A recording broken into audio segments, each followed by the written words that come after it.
자, 이제 25장에서는 하나님께서 이제 이런 성막을 지을 수 있도록 백성들에게 준비하게 하시는 거예요. 그래서 2절에 보니까 이스라엘 자손에게 명령하여 내게 예물을 가져오라 하고 기쁜 마음으로 내는 자가 내게 바치는 모든 것을 너희는 받을지니라. 자, 여기서 2절에서도 보면 하나님께서 성막을 이제 제작하기 위해서 여러 가지 이제 재료가 필요할 거 아닙니까? 그러면 그 재료들을 백성들한테 가져오라고 명령을 하는데 누구의 것을 받느냐? 기쁜 마음으로 내는 사람들의 것을 하나님이 받으시기를 원하는 거예요. 자, 그냥 갖고 와라 그래도 갖고 올 텐데, 그렇죠? 전부 다 이제 십시일반하고 서로 다 내 이렇게 얘기하면 내라 그러면 내겠죠. 그런데 하나님이 여기다가 딱 이 조건을 단 거죠.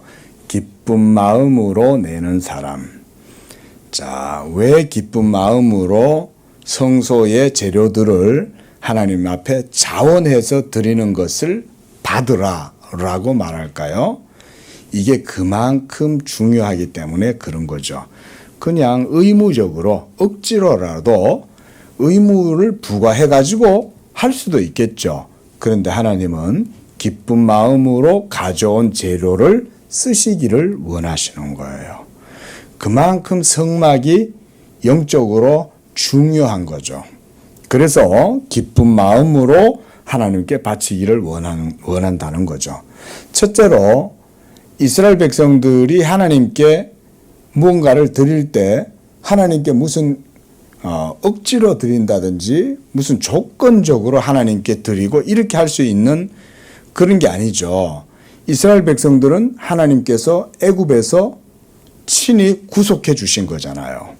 하나님이 그들을 구원해 주셨고 또 홍해에서도 건져내 주셨고 광야에서도 그들의 모든 삶을 하나님이 인도해 주신 거잖아요. 그러니까 이 기쁜 마음으로 드리라는 것은 사실은 감사함으로 자원해서 하나님께 드리기를 하나님이 원하시고 그런 제물을 통해서 하나님이 기쁨으로 영광 받으시기를 원하시는 거예요. 기쁨으로. 우리 성도님들도 우리 믿음도 마찬가지입니다. 우리도 하나님께 뭔가를 드릴 때 우리가 조건적으로 드리는 사람 한 사람도 안 계시잖아요. 그렇죠? 우리는 다 하나님께 감사함으로 예수 그리스도의 그 구속의 은총을 생각하고 우리의 영혼을 구원하기 위하여 하나님의 아들이 자기의 모든 몸과 영혼을 우리를 대신하여 십자가에서 다 던지셨잖아요. 우리의 믿음의 모든 고백은 다 기쁨으로 하나님께 드려야 되는 것밖에 없는 거죠. 자, 이런 것이 바로 온전한 성전의 제물이 되는 거죠. 우리도 하나님께 그래서 뭔가를 예물을 드릴 때에도 그래서 기쁨으로 하나님께 드리기를 힘써야 되는 것입니다.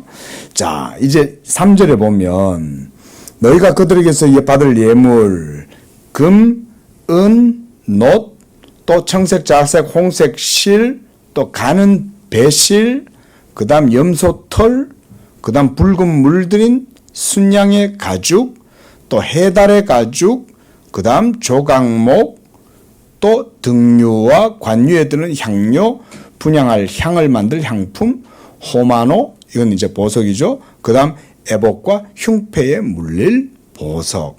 이런 게 성막에 쓰이는 재료들인 거예요. 하나님이 이제 이 성막을 백성들 가운데 지으시기를 원하는데 그 다음 8절에 보면 이 성소의 중요한 의미가 나와 있어요.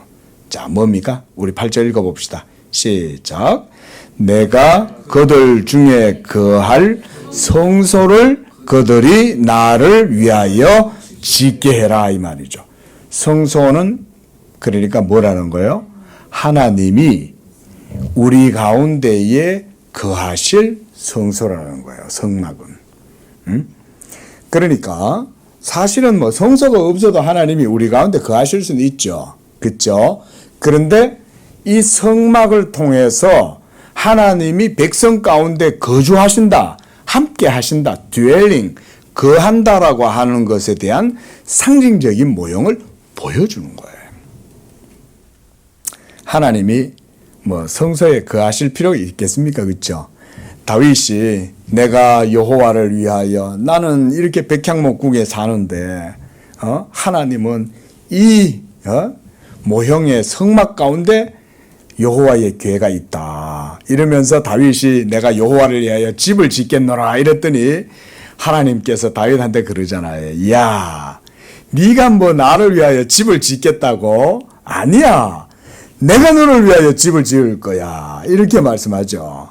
그래서 하나님이 다윗의 집과 다윗의 영광이 영원하도록 다윗의 위에 세워지겠다.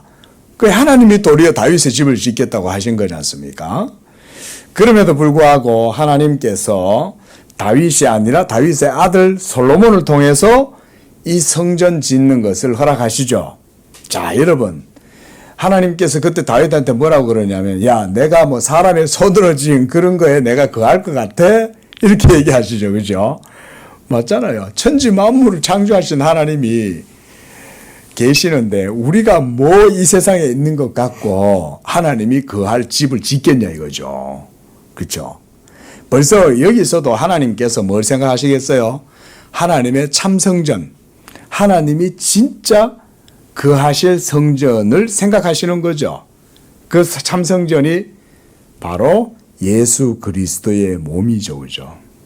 그 예수 그리스도의 몸을 통해서 하나님이 참성전을 지으시고 그 성전에 비로소 하나님이 거하시고, 그래서 거기서 우리가 하나님의 자녀로서 하나님의 집에서 백성됨과 하나님됨이 그 가운데서 이루어지는 것. 그 하나님의 참성전이 바로 예수 그리스도의 몸으로 지으실 성전, 그걸 얘기하는 겁니다. 그런데 아직까지는 예수님이 안 오셨으니까, 그렇죠? 예수님이 안 오셨으니까 이 우리가 보았던 이 성전, 이것은 뭐죠? 말 그대로 모형인 거죠. 모형으로 하나님이 보여주는 거죠. 그리고 모형일지라도 모형을 만들어 놓고 어떻게 하신다는 거예요? 내가 거기에 거하겠노라 이렇게 말씀해 주는 거죠. 우리가 지난주에도 그 내용 봤어요. 하면서 제가 소꿉놀이 예를 들었죠. 하나님이 백성들한테, 어린애들한테 얘기하듯이 이렇게 해주시는 거예요. 얘들아, 우리 소꿉놀이 할래? 이러면서 하나님이 집을 짓고 난 다음에 그 집 속에 들어가는 거죠. 요즘도 아이들한테 아빠들이 그 인디언 집 같은 거 해가지고 예쁘게 인디언들 그 막살을 만들어 갖고 요렇게 거실 안에다가 만들어 주더라고요. 그러면 딸이 거기 들어가 가지고 아들이 그거 들어가 가지고는 막 놀면 아빠도 어떻게 하겠어요? 아빠 들어와 이러면은 아빠도 같이 그 인디언 막사 속에 들어가서 같이 이렇게 하겠죠. 말하자면 천지 만물의 창조주이신 하나님이 무한한 자비하심으로 그들 가운데 거하시는 거예요, 여러분. 아버지의 마음으로. 그렇게 해서 그들에게 맞추어 주는 거예요. 여러분, 이 맞추어 준다는 게 신앙 용어입니다. 그래서 우리도 한번 따라해 봅시다. 하나님의 맞추어 주심. 하나님은 그렇게 하실 필요도 없고 그러실 수도 없는 분인데, 여러분을 위하여, 우리를 위하여 하나님이 우리가 이해할 수 있는 수준으로 맞추어 가지고 이렇게 모형을 만들어 갖고 보여주는 거예요. 그리고 또 그들 가운데 성소를 만든 다음 이 성소를 통해서 내가 너희들 가운데 거하겠다 이렇게 말씀하시는 거예요. 예? 이해되시죠? 하나님이 거하실 장소가 없어서 만들어 달라는 게 아니죠. 백성들 가운데 내가 함께 하고 싶다 이 말인 거예요. 하나님이 부성적 사랑, 아버지의 사랑으로 우리 안에 함께 하고 싶어 하시는 거예요. 하나님이. 그래서 이렇게 8절에 그들 중에 거할 성소를 나를 위하여 지으라. 이걸 지으면서 백성들은 무슨 생각하겠어요? 아, 이거 하나님이 여기 임재하시는 곳이구나 이러면서 지을 거 아닙니까? 자, 9절에 내게 보이는 모양대로 장막을 지어라. 그리고 기구들도 그 모양을 따라 지으라 그랬어요. 자, 여기서 중요한 내용이 9절에 있죠. 내가 너에게 보여주는 양식대로 하나님의 저게 있는 거예요.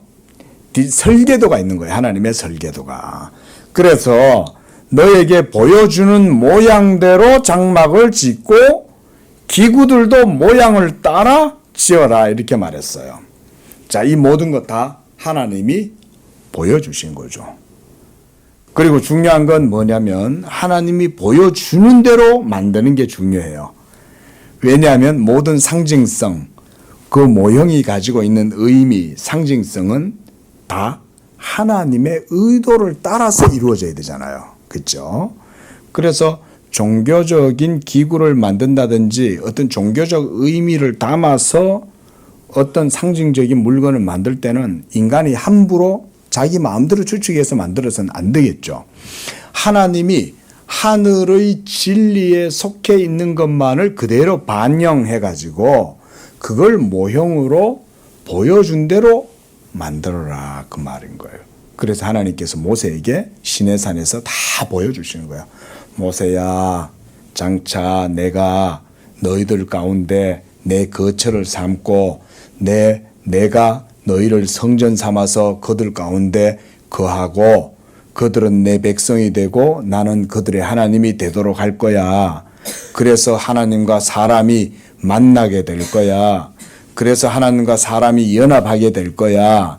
그 연합할 때 그 성전의 모양은 이런 거야 라고 하면서 모세에게 성전의 하늘의 형상을 의미론적으로 보여주는 거예요. 그러니까 모세는 그걸 보고 참것을 보는 거예요. 저 하늘에 있는 참된 실체를 바라보고 그 실체에 합당한 상징성, 이 부여된 그런 모형을 만들도록 하신 거예요. 그냥 이렇게 사진 찍어가 보여준 거 아닙니다, 여러분. 이렇게 보통 보면, 자, 이게, 여기가 이제 번제단이라 쳐요. 이게 번제단이에요. 그런데 이걸 이렇게, 자, 이게 번제단이야. 이렇게 만들어, 이렇게 보여주신 게 아니라는 거예요. 모세한테. 그게 아니라 이 번제단의 영적 의미를 모세 안에 하나님께서 해석을 해 주시는 거예요. 성령께서. 그래서 지혜롭게 이 번제단이 가지고 있는 상징성과 실체적 의미를 이 모양을 통해서 상징적이고 모형적으로 만들 수 있는 지혜를 모세에게 주시는 거예요.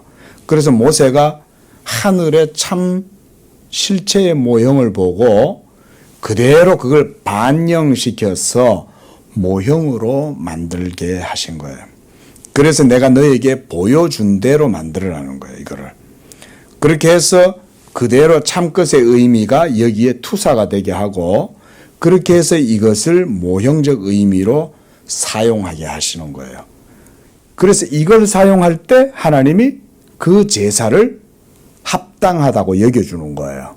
만약에 하나님이 의도한 대로 만들지 않고 모세가 자의적으로 뭔가를 만들었다면 그것은 하나님께 합당하게 여겨질 수 없어요.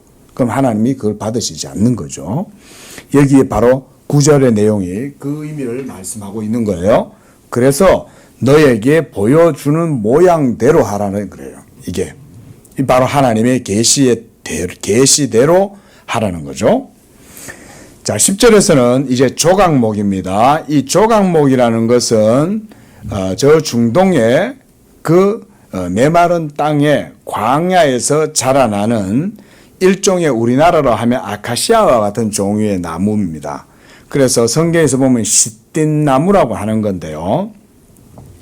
이 시띠나무에 이것을 중국의 한자로 조각목이라고 그래서 우리나라에 그대로 이걸 번역을 하면서 우리나라에서는 조각목으로 이렇게 그 한자를 번역해 가지고 이렇게 조각목이라고 한 거예요. 그 시띠나무입니다. 이 시띠나무가 광야에서 자라는데요. 뿌리가 엄청 깊이 들어간다고 합니다. 자료에 따르면 이 뿌리의 길이가 심지어 20m가 되는 것도 있대요. 그 정도로 뿌리는 깊이 들어간대요. 아마 이제 광야니까 사막이다 보니까 물이 없잖아요. 물이 없는 데서 얘네들이 자생을 해야 되기 때문에 아마 뿌리가 땅속에 깊이 들어가는 것 같아요.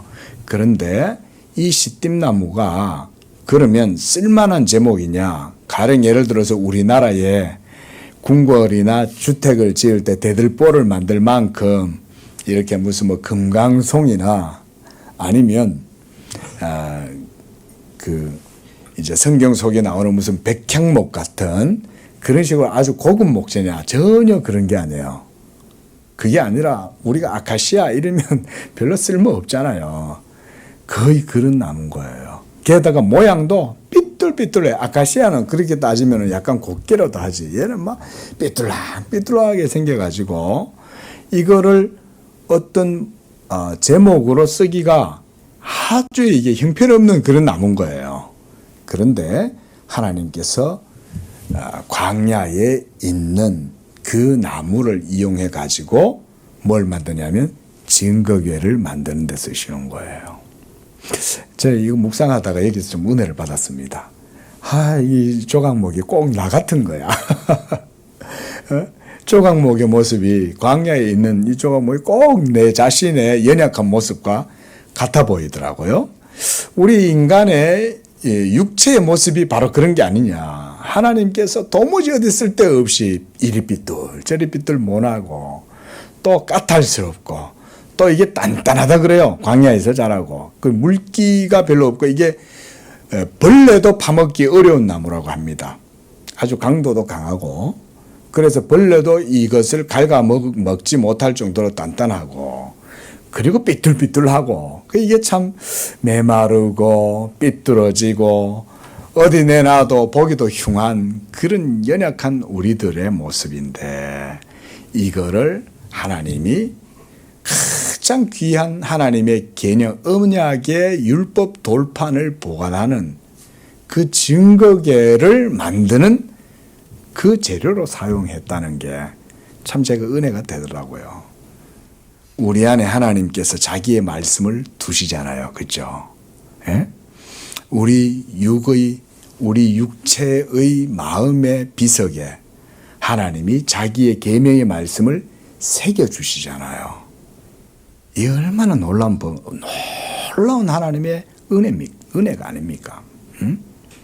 근데 바로 이런 시띠나무 같은 이런 조각목과 같은 우리들에게 하나님이 자기의 계명을 우리 속에 두시는 거죠. 그리고 언약궤를 만드셔가지고 하나님의 말씀을 보관하는 그런 귀한 것으로 쓰시는 거죠. 자, 그래서 10절에 보면 조각목으로 궤를 짜라 그랬어요. 이거 조각목은 정말 형편없는 가치 없는 나무로 만드는 거예요.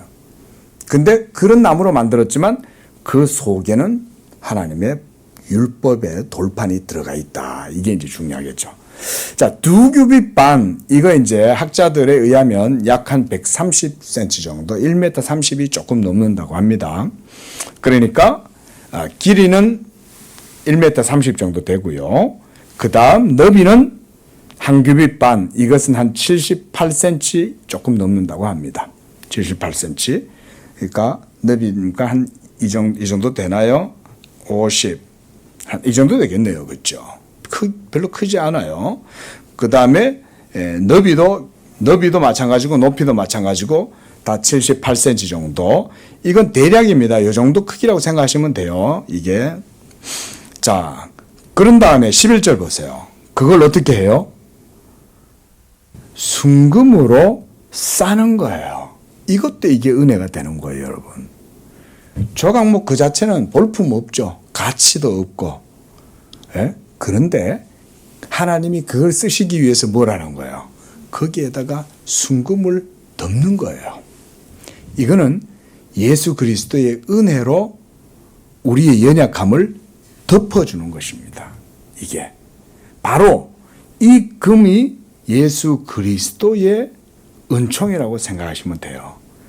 이 그리스도의 의를 우리에게 덮어 싸서 그런 조각목 같은 부족하고 연약한 우리를 하나님이 귀한 거룩한 도구로 쓰시는 거예요. 믿으시기 바랍니다.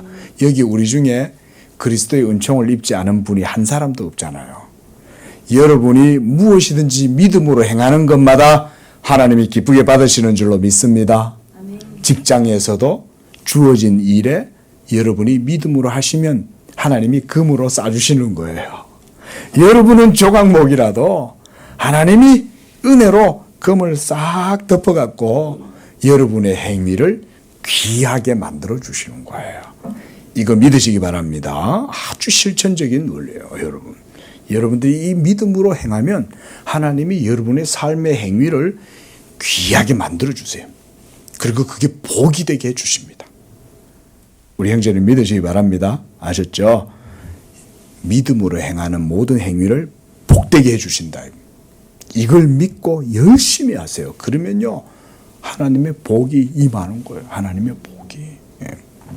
자, 그 다음, 그래서 안팎을 싸고 위쪽 가장자리로 돌아가면서 금태를 또 두르고 12절에 또 금고리 넷을 부어 만들어서 내 발에 달되 이쪽 두 고리 저쪽 두 고리를 달고 조각목으로 채를 만들고 이 채도 또 금으로 쌓아야 돼요. 그죠? 조각목은 전부 다 금으로 쌓아야 돼요. 자, 그래서 자, 보세요. 요 고리 있죠? 이렇게 고리를 내면에다 다 이렇게 하고 난 다음에 채를 또 만들죠. 이 조각목으로.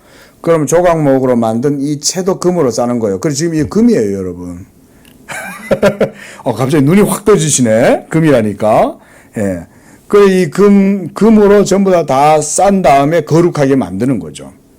가치 있게 하는 거죠. 그렇죠? 그게 바로 그리스도의 은혜를 상징하는 거예요. 금 그 자체가 귀해서가 아니에요. 금을 상징적으로 하나님이 그리스도의 귀한 은혜의 존귀함을 보여주는 거예요. 이렇게 해서 이게 바로 조각목으로 궤를 만드는 거예요. 그리고 이 궤 속에 이제 율법 돌판을 넣는 겁니다. 자, 그리고 15절 채를 궤의 고리에 꿰인 대로 두고 빼내지 말지라 그랬어요. 자, 이렇게 끼워 넣었잖아요. 이거 빼면 안 돼요. 왜 그럴까요?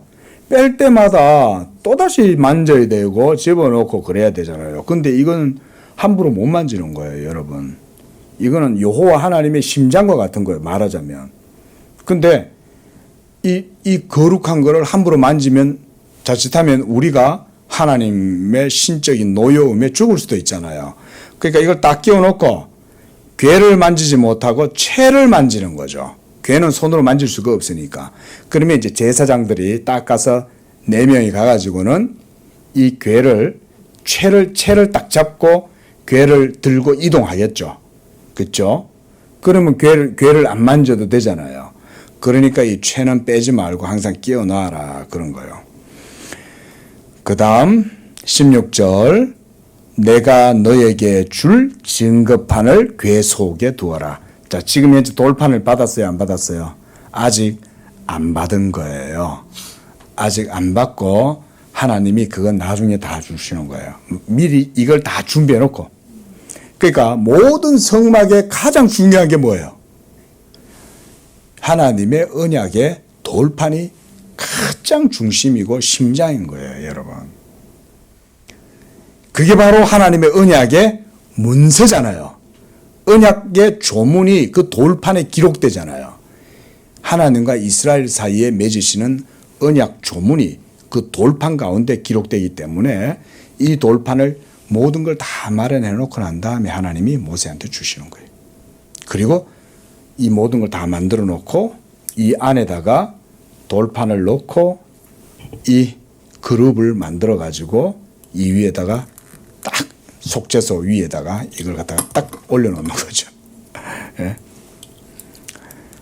자, 그래서 17절에 순금으로 속죄소를 만들어라 그랬습니다. 바로 이 속죄소가 영어 성경에서는 mercy seat이라고 이렇게 되어져 있습니다. 우리말에는 속죄소로 되어 있는데 하나님의 자비가 있는 바로 그것을 속죄소라고 그러는 거예요. 그래서 길이도 이것도 당연히 이거하고 똑같이 만들어야 되니까 이제 130에 78에 78 이런 식으로 이제 장광고 이거를 똑같이 만들겠죠.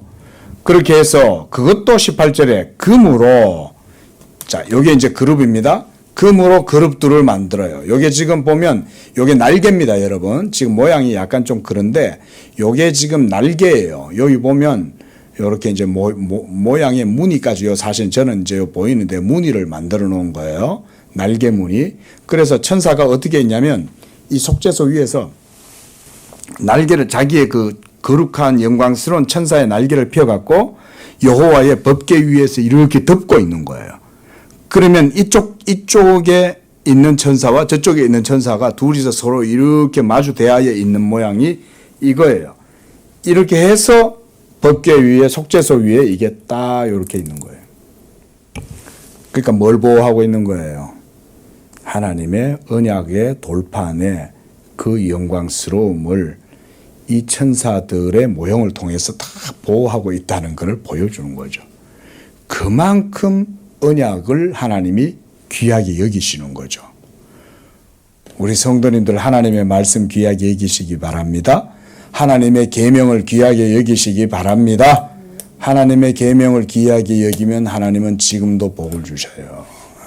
희한하게 우리나라가 이거를 강조를 안 해갖고 말씀 신앙 그러는데 그게 하나님의 언약의 계명이다라고 생각을 잘 안 해요.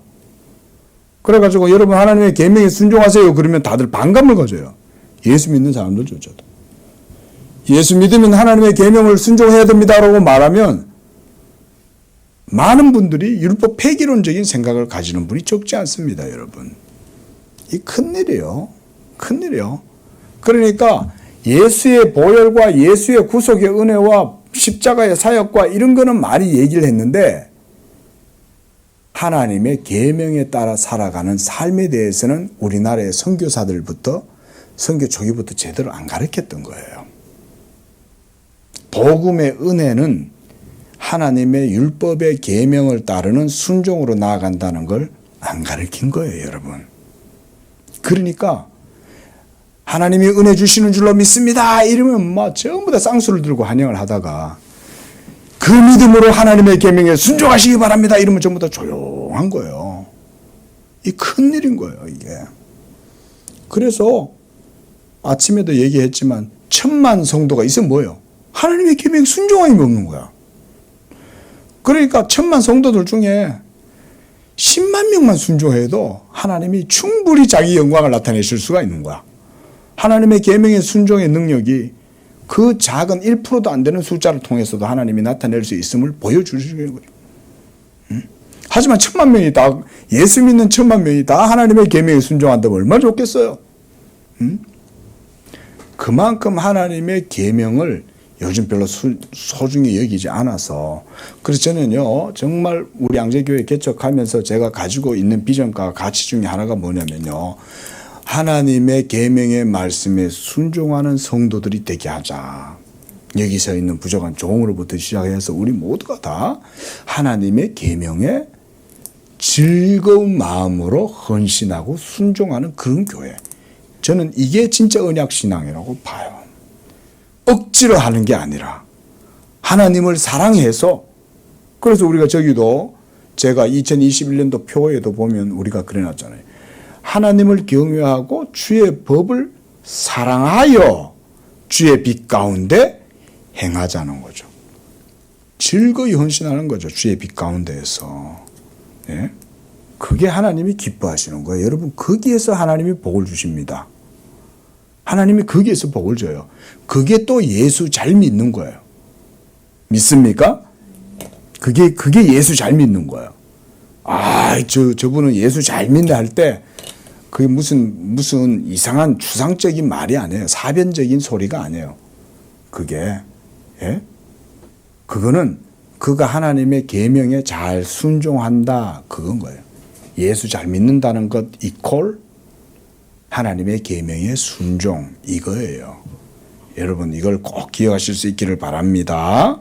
자 이렇게 해서 이제 금으로 속죄소 위에 쳐서 만들고 한 그룹은 이 끝에 한 그룹은 저 끝에 그래서 속죄소 두 끝에 속죄소와 한 덩이로 이걸 이렇게 연결시킨 거예요. 지금 여기 보세요. 연결시킨 거죠. 그렇게 해가지고 20절 그룹들은 날개를 펴서 그 날개로 속죄소를 덮고 얼굴을 서로 대하여 속죄소를 향하게 이렇게 속죄소를 바라보는 거예요. 이렇게 천사들이 서로 안 쳐다봐. 어디를 바라보고 있어요? 속죄소를 이렇게 쳐다보고 있는 거예요. 천사가. 어떻게 보면 계속해서 이제 관찰하고 지키고 있는 거죠. 딱 그 길을 바라보면서. 21절 속죄소를 이 궤 위에 얹고 증거판을 그 속에 넣으라. 자, 이제 보세요, 여러분. 22절 오늘 마지막이죠. 뭐라고 말씀하셔요? 22절 읽어봅시다. 시작. 거기서 내가 너와 만나고 속죄소 위 곧 증거궤 위에 있는 두 그룹 사이에서 내가 이스라엘 자손을 위하여 너에게 명령할 모든 일을 너에게 이룰 것이다. 참 은혜롭지 않습니까, 여러분? 하나님이 우리와 만나 주시기 위해서 이런 공식적인 이런 틀을 마련해 주시잖아요. 그래서 거기서 내가 너와 만나겠다는 거예요. 어디서? 하나님의 법궤 안에 돌판을 넣어두고 이 위에 이제 속죄소와 함께 그룹을 덮어놓고 그래서 여기서 하나님이 만나겠다는 거예요. 성소라고 말하지 않고 이 위에서 여기서 만나시겠다는 거예요. 이게 뭘 의미할까요? 우리가 지난주에도 말했죠. 언약이죠. 제가 지난주에 우리가 언약의 형식에 대해서 말씀드렸어요. 그렇죠? 나는 너희의 하나님이 되고 너희는 내 백성 되리라 라고 얘기할 때 모세를 통해서 하나님이 언약의 형식을 보여주죠. 그렇죠? 지난주에 우리가 그걸 봤어요. 그렇죠? 그래서 하나님의 말씀을 이스라엘 백성 사이에 언약의 계명으로 딱 세우고 여기서 만난다는 거예요. 하나님과 이스라엘 백성 사이의 만남은 언약적 관계를 통해서 이루어진다. 이걸 보여주는 거예요. 이거 중요합니다, 여러분. 그래서 우리가 기독교를 언약 신앙이다 그래요. 자, 한번 따라합시다. 기독교의 신앙은 언약 신앙이다. 하나님의 언약이 없으면 우리의 모든 믿음은 헛것입니다. 하나님이 약속하신 말씀을 따라 우리의 믿음이 신앙이 거기에 세워져야 하나님이 그 믿음을 받으시는 거예요. 이게 언약 신앙이에요. 그래서 이스라엘 백성들에게 그거를 보여주려고 하나님이 이스라엘 백성들을 광야로 보내가지고 광야에서 이런 모형들을 세워서 그걸 미리 보여주는 거예요. 자, 말씀을 마무리하면서 그러면 중요한 게 뭐냐? 우리에게 이제 중요하겠죠. 이건 이제 이스라엘 백성들을 통해서 하나님이 보여주신 거고, 그러면 우리에게도 오늘날 돌판이 있어요, 없어요? 우리는 돌판이 없어요, 그렇죠? 대신에 우리에게는 뭐가 주어져 있어요? 하나님의 말씀인 성경이 주어져 있죠. 그런데 이 성경에 기록된 말씀이 이제는 우리 마음의 비석에 성령을 통하여 새겨져 있죠. 그렇죠? 이게 이제 중요한 거예요. 여러분 안에 이제는 하나님이 자기의 계명의 말씀을 새겨 놓으신 거예요. 그러니까 계명의 말씀이 우리하고 상관이 있어요, 없어요? 상관이 있지. 율법 폐기로는 그래서 이단인 거예요, 여러분. 잘 아셔야 돼요. 율법이 다 예수님이 율법을 다 폐하셨기 때문에 더 이상 율법 필요 없어. 그게 아니에요. 율법의 계명, 그러니까 살아계신 이 성경 속에 기록되어진 이 말씀이 이제는 우리 속으로 들어와서 내적 인식의 원리로 작용을 하고 있어요. 그래서 신학에서는 외적 인식의 원리를 성경에 기록된 계시를 외적 인식의 원리라고 그래요. 그런데 이 기록된 말씀 안에 있는 성령의 진리가 우리 안에 이제 들어와서 내적으로 증거하잖아요. 그죠? 계시의 빛이 우리 속에 들어오잖아요. 그걸 보고 내적 인식의 원리다. 이런 식으로 이해를 합니다. 신학에서도. 그러니까 이제는 그 말씀이 돌판에 새겨져 있는 게 아니라 우리 속에 들어와 있죠. 그 계명에 대한 증거와 예수 믿음은 일치할까요? 일치하지 않을까요? 일치하겠죠. 일치해야 돼요. 그래야 온전한 믿음이 돼요. 그게 더욱더 온전하면 온전할수록 여러분의 믿음이 좋은 믿음이 되는 거예요. 근데 예수님을 믿는다고 하긴 하는데 하나님의 계명에 대한 즐거운 헌신도 없고 하나님의 계명에 대한 순종도 없고 그저 그냥 율법 폐기론적으로 그냥 살아. 그럼 그냥 구원파야 그게 그냥. 예? 하나님이 그런 믿음은 안 기뻐하세요. 예? 하나님께서 십자가에서 자기의 몸으로 모든 율법 증서를 찢으시고 율법 조문을 전부 다 폐기하셨죠. 몸으로. 하지만 그 구약의 율법 조문으로 기록되어져 있었던 그 율법의 계명이 이제는 여러분 속으로 들어와서 뭐가 됐다는 거예요? 생명이 되었다는 거예요, 여러분. 이게 중요해요. 율법의 말씀이 여러분들을 정죄하고 판단하고 여러분들을 죽게 만드는 게 아닌 거예요, 이제는. 예수가 자기 몸으로서 모든 율법을 폐하고 그래서 율법 정서를 다 도말했다고 할 때는 그리스도께서 자기의 몸으로 이제는 우리 속에 이 율법의 계명이 생명이 되도록 해줬다 이런 말인 거예요. 생명이 됐기 때문에 여러분 안에는 율법을 향한 성향이 생기겠어요? 안 생기겠어요? 율법을 예수께서 자기 몸을 깨뜨려서 율법의 모든 것들을 승화시켰으니까 이 예수의 몸으로 이루신 생명의 능력이 경건의 능력이 여러분 속에 이제는 성령으로 들어가 있잖아요. 그래서 이제는 육의 신비에다가 하나님의 말씀을 새겼잖아요. 그러면 그것이 여러분들의 영혼에 생명이 되면 계명이 즐겁겠죠. 그렇죠? 왜냐하면 그게 여러분 영혼에 생명의 말씀이 되니까. 이게 경건의 비밀인 거예요. 그리스도가 자기 몸으로 율법을 폐하시고 그 율법의 생명력이 여러분 영혼에 거듭나게 하는 생명이 되도록 작용하시는 거예요. 응? 그렇게 해서 여러분들로 하여금 성령을 쫓아서 율법의 요구가 이루어지는 이런 영적인 삶, 계명에 순종할 수 있는 기쁨으로 살아갈 수 있는 삶, 그게 되도록 여러분들을 변화시켜 주신 거예요. 얼마나 놀랍습니까? 이게 그리스도께서 자기 몸을 깨뜨리심으로 하신 거예요. 아셨죠? 굉장히 중요한 진리죠. 그죠? 예? 놀라운 진리입니다. 자, 이렇게 해서 하나님이 우리와의 언약을 이루시는 거예요. 그래서 신약의 예수 믿는 성도들의 언약은 구약의 율법 언약과 형태가 틀려요. 그렇죠? 구약 시대 때는 율법 언약을 따라 하나님을 섬겨서 이 모든 것들이 다 필요했죠. 이런 모형이 필요했어요. 근데 우리는 이제 이 모든 게 다 그리스도께서 자기 몸으로, 그죠? 단번에 영원히 자기 몸으로 폐하시고 성취하신 거예요. 그래서 단번에 주신 믿음의 도라고 그랬어요. 유다서에서는. 여러분, 단번에 주신 믿음의 도란 말은 뭐냐면 예수께서 자기 몸으로 십자가에서 영원한 말씀이 단번에 죽으심으로 영원히 이루신 거예요. 그래서 그의 한 번의 죽으심이 영원한 속죄가 되고 완성이 되어가지고 이제는 우리에게 모든 것을 믿음의 도로 주셨다. 그래서 단번에 주신 믿음의 도라고 이렇게 말하는 거예요. 예수가 자기 몸으로 모든 일들을 다 하신 거예요. 그걸 보여주려고 성막을 하나님 만드신 거예요. 그래서 자, 결론적으로 우리가 하나님과의 언약 신앙이 신약 시대 때는 어떻게 이루어지냐? 여러분이 예수 믿는 그 믿음이 하나님과의 언약 가운데에서 서는 거예요. 그래서 지난주에도 말씀드렸습니다. 로마서 5장 2절에서 믿음으로 서 있는 그 은혜에 들어감을 얻었다 그러죠. 그 은혜에 들어가잖아요. 우리가 그런 찬송이 있죠. 은혜로만 들어가네, 은혜로만 선다네. 뭐가? 하나님의 언약이 다 믿음으로 서 있는 거예요.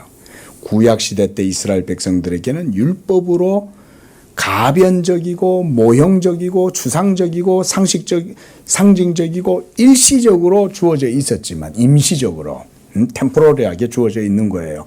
그런데 이제는 항구적으로 영원하게 예수 믿는 믿음 가운데에 나아가는 자들은 하나님과의 은혜 언약 가운데 들어선다 이 말인 거예요. 우리는 이런 언약 신앙을 가지고 하나님을 섬기는 줄로 믿습니다. 이게 중요하다. 기도하겠습니다. 자비로우신 주 하나님 아버지 감사합니다. 하나님의 언약에서는 이방인이요 할례도 없고 무할례자였고 이방인들이었음에도 불구하고 그리스도 예수 안에 풍성하시고 자비하신 사랑으로 우리를 아브라함의 언약 가운데로 불러주시고 예수 믿는 믿음으로 우리를 깨끗하게 하시고 정하게 하셔서 하나님의 언약 백성 삼아주시니 감사합니다. 이제 우리 양재교회 성도들은 믿음으로 서 있는 그 은혜의 들어감을 얻었으므로 이제는 담대하게 예수를 믿고 하나님의 지성소로 담대하게 나아갈 수 있는 우리 성도들의 믿음이 되게 도와주시옵소서. 무엇보다 우리 양재교회 성도들은 하나님의 언약을 귀하게 여김으로 우리 안에 계시는 성령의 역사를 따라 하나님의 계명의 말씀에 순종할 수 있는 그런 복된 믿음들이 되게 하여 주시옵소서. 그럴 때 이 계명의 말씀이 우리를 죽이고 정죄하는 말씀이 이제는 더 이상 아니고 도리어 이 계명의 말씀이 우리에게 생명에 이르게 하고 우리의 영혼을 살리고 기쁘게 하는 생명의 계명이 되게 하시는 줄로 믿습니다. 예수 믿는 우리 성도들이 이러한 언약의 복을 누리게 하시고 이 언약을 통하여 형통하고 하나님 번성하는 복을 누릴 수 있도록 축복하여 주시옵소서. 거룩하신 예수님의 이름으로 기도합니다. 아멘.